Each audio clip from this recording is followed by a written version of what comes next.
Bonjour à tous et bienvenue dans votre journal des produits de bourse de l'Obstat du mercredi 27 mars. La bourse de Paris rebondit légèrement aujourd'hui après une chute de plus d'1% la veille. Le CAC 40 avance de 0,55% à 3748 points. Et même si la place parisienne termine sur une note optimiste, eh bien la situation reste tendue sur les marchés avec en toile de fond les avis mitigés sur le sauvetage de Chypre. Beaucoup de pays européens craignent que ce plan de sauvetage ne s'applique à d'autres pays de la zone euro en difficulté financière. Et si on se tourne vers les valeurs du CAC, eh bien les bancaires sont toujours en mauvaise posture et terminent en ordre dispersé. On voit que Lafarge ou Alstom par contre évoluent en légère hausse. Et puis Wall Street reprend un peu de hauteur également après une séance de baisse la veille. Les inquiétudes sur Chypre continuent de freiner les marchés, mais les investisseurs se sont concentrés sur deux bons indicateurs américains parus aujourd'hui. Alors on a d'abord sur le marché de l'immobilier, les prix du logement qui augmentent de 1% sur le mois de janvier. C'est la 12e hausse d'affilée. Et les commandes de biens durables rassurent également avec un léger rebond sur le mois de février. Et le moral des ménages déjà en berne accentue en revanche son repli sur le mois de mars. Et ces indicateurs globalement optimistes témoignent d'une certaine vigueur de l'économie américaine.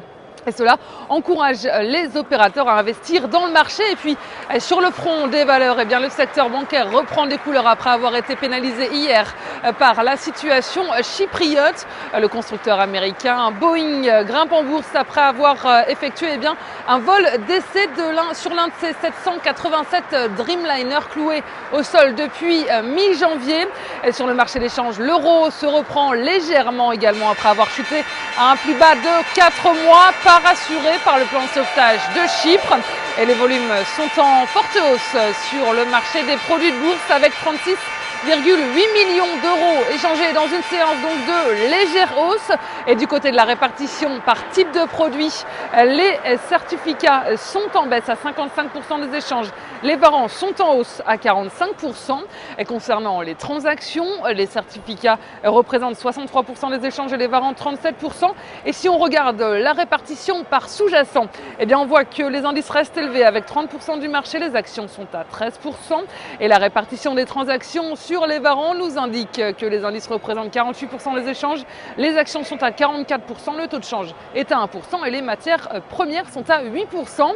Et la valeur du jour, c'est aujourd'hui le groupe énergétique EDF. Le titre a validé une figure de continuation haussière en triangle et par ailleurs, l'indicateur de tension RSI est soutenu par une oblique ascendante et accélère à la hausse. Il ne se situe pas en territoire de surachat et la formation d'une nouvelle jambe de hausse est ainsi privilégiée tant que le support à 14,80 € n'est pas enfoncé. Visez un retour sur 16,40 € avec en dépassement de cette résistance, la cible à 17,30 €.